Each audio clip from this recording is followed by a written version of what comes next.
नमस्कार जी, राधे राधे। कैसे हैं आप सभी? आशा करती हूँ कि आप सब अच्छे होंगे, खुश होंगे, स्वस्थ होंगे। तो जी, सुबह का समय है, सुबह के बज गए हैं 9 और मेरे दोनों भाई और पतिदेव चले गए हैं दुकान पर। और टिफिन मैंने बना दिया था सुबह ही, खाना वाना हो गया है सबका, बच्चों को भी मैंने खाना दे दिया है। और उसके बाद रहता है साफ सफाई का काम। तो मैंने सोचा उससे पहले दही जमा देती हूँ। और मुझे आज सूट कटिंग करने हैं, मेरा और मेरी बेटी का। यहाँ पर मैं फ्रॉक सूट कटिंग करूँगी। यहाँ पर मैं ले आई हूँ मेरी बेटी का सूट फ्रॉक वाला। सबसे पहले उसके सूट की मैं कटिंग कर देती हूँ। यहाँ पर मैंने सबसे पहले ले लिया है उसका ट्राउजर और उसको माप लिया है। और जितना कपड़ा उसके ट्राउजर में लगेगा उतना मैं कटिंग करके रख लूँगी और बाद में ही ट्राउजर की कटिंग करूँगी। तो जी यहाँ पर मैं निशान लगाकर काट लूँगी कपड़ा और इसको रख दूँगी अलग। उसके बाद जो फ्रॉक सूट है, चाक वाला है ये मेरी बेटी का, और चाक वाले ही फ्रॉक सूट बनाऊँगी मैं दोनों। तो यहाँ पर मैंने निकाल लिए हैं पल्ले। पल्ले कटिंग के लिए मैंने निशान लगा लिया है और इसको भी रख दूँगी मैं अलग, क्योंकि ये तो जैसा है ऐसा ही प्लेटें लगाकर सिलाई हो जाएगा। और अब निकाल लिए हैं मैंने अपने फ्रॉक के भी पल्ले और उसको भी मैं रख दूंगी अलग। उसके बाद मैं अपने ट्राउजर की कटिंग करूंगी।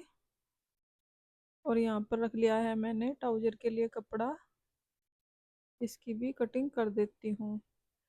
तो जी अब ट्राउजर की कटिंग कर दूंगी। ये बहुत ही सिंपल तरीके से कट जाता है।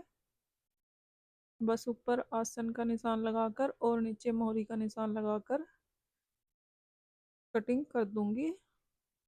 और उसके बाद अपनी बेटी वाला ट्राउजर भी मैं ऐसे ही कटिंग कर दूंगी। और ये खुले वाला ट्राउजर है तो इसकी कटिंग बहुत ही सिंपल तरीके से हो जाती है। एक तरफ तो ये बंद ही रहता है और दूसरी साइड से ही कटिंग करनी होती है बस थोड़ी सी। और सिलाई भी इसकी बहुत ही जल्दी हो जाती है, 10-15 मिनट में बन के तैयार हो जाता है। तो जी यहाँ पर मैंने अपना ट्राउजर और अपने फ्रॉक के पल्ले कट कर लिए हैं। अब मैंने निकाल लिया है जो मैंने सबसे पहले कटिंग करके रखा था मेरी बेटी का ट्राउजर का कपड़ा। और ये दुकान पर था नहीं पड़ा था ना, तो इसके 2 सूट बनने थे ना कुछ। तो मैंने सोचा हम दोनों के बन जाएंगे, तो इसलिए मैं उठाकर ले आई थी। और इसकी वीडियो भी मैंने शेयर की थी 2-3 दिन पहले। तो इसमें से हम दोनों माँ बेटी के फ्रॉक सूट बन जाएंगे। और ये रियोन कपड़ा है, इसके फ्रॉक ही ज़्यादा अच्छे लगते हैं मुझे तो। और यहाँ पर मैंने बाजू का भी निशान लगाकर कटिंग कर ली है।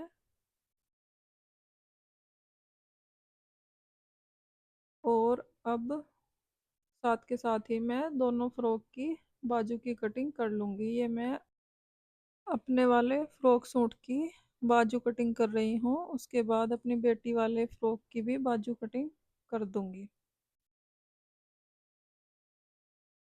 तो जी बाजू की कटिंग बहुत ही सिंपल तरीके से कर देती हूँ मैं। जितनी भी नीचे से बाँह की चौड़ाई होती है 1 इंच फालतू लेकर, और ऊपर से जितनी भी होती है उसकी भी 1 इंच फालतू लेकर कर देती हूँ। और ऊपर से गोलाई करके कटिंग हो जाती है बहुत ही आसान तरीके से।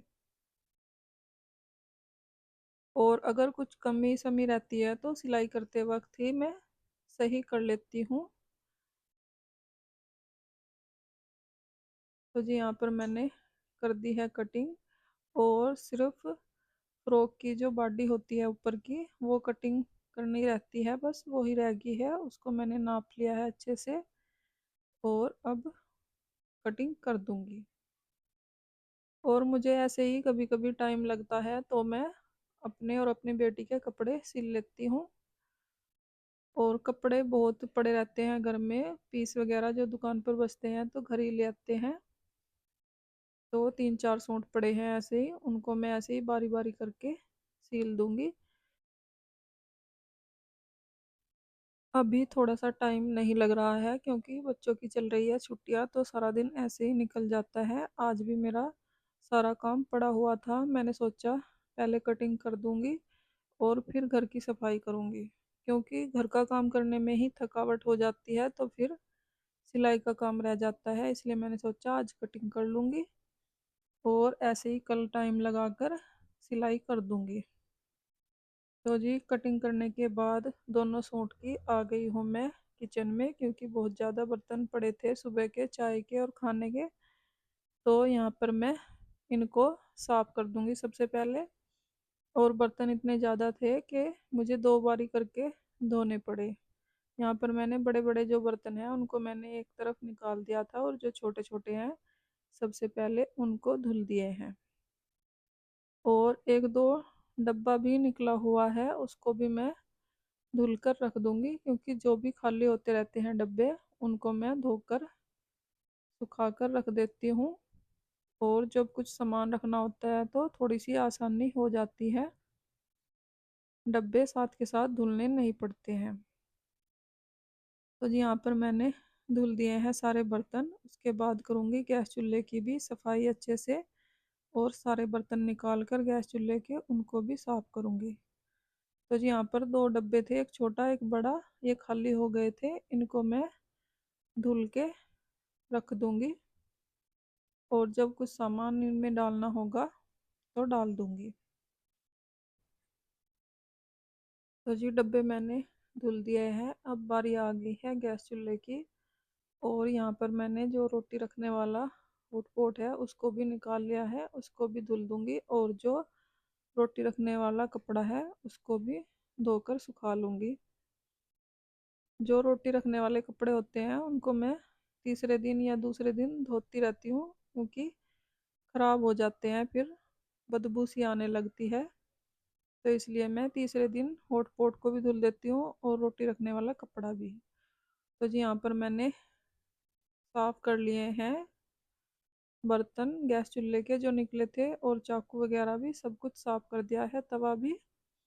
और ये हमें डेली ही साफ़ करने चाहिए। इसके बाद आ गई हूँ मैं रूम में, जो भी सामान इधर उधर बिखरा पड़ा था उसको मैंने कर दिया है सेट, और कपड़ा मार दिया है सब चीज़ों पर अच्छे से। अब बिछा दूंगी मैं चादर, उसके बाद रह जाएगा मेरा झाड़ू पोछे का काम, और उसके बाद ख़त्म हो जाएगा मेरा काम। और उसके बाद मैं देखूंगी खाने पीने का कि क्या बनाना है बच्चों के लिए। तो जी यहाँ पर मैं लगा देती हूँ झाड़ू। सुबह तो एक बार ही मैंने झाड़ू निकाल ली थी, जैसे कि बासी झाड़ू निकालते हैं डेली वो। तो इस कमरे में मैंने नहीं लगाई थी झाड़ू, क्योंकि यहाँ पर पतिदेव सोए हुए थे, तो इसलिए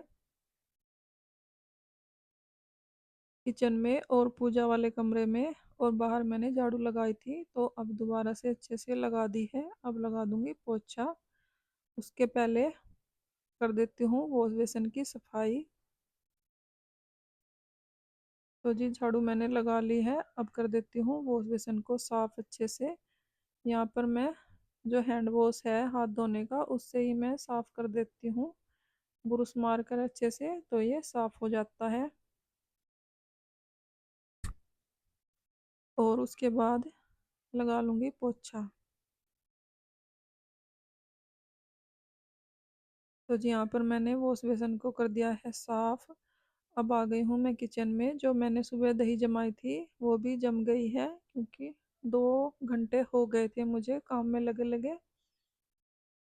और अब इसको लगा दूंगी मैं फ्रिज में, क्योंकि बाहर रखी रहेगी तो खट्टी हो जाएगी। और फ्रिज में मैंने अंदर की साइड कपड़ा मार दिया था, तो बाहर की साइड रहता था वहाँ पर भी मैंने कपड़ा मार के कर दिया है साफ। अब लगा देती हूँ पोछा।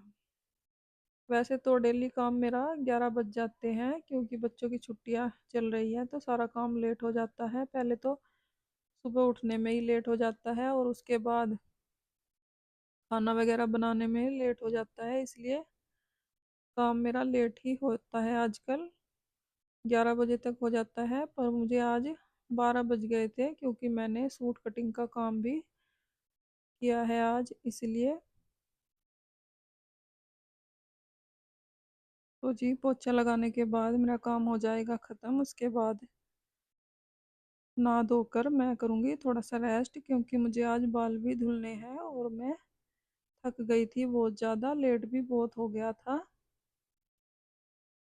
तो जी, नहा धोकर मैं आ गई थी रेस्ट करने थोड़ा सा, और उसके बाद हो गया है टाइम, 4 बज गए थे। तो बच्चों को भी भूख लग गई थी, क्योंकि उन्होंने सुबह को खाना खाया था 9-10 बजे के करीब। उसके बाद कुछ नहीं खाया था। तो यहाँ पर मैंने बाल वाल कर लिया है अपने सेट, और बिंदी सिंदूर लगा लिया है।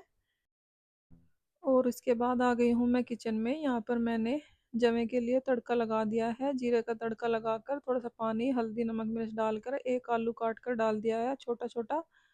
और अब जवे भी धोकर डाल दिए हैं।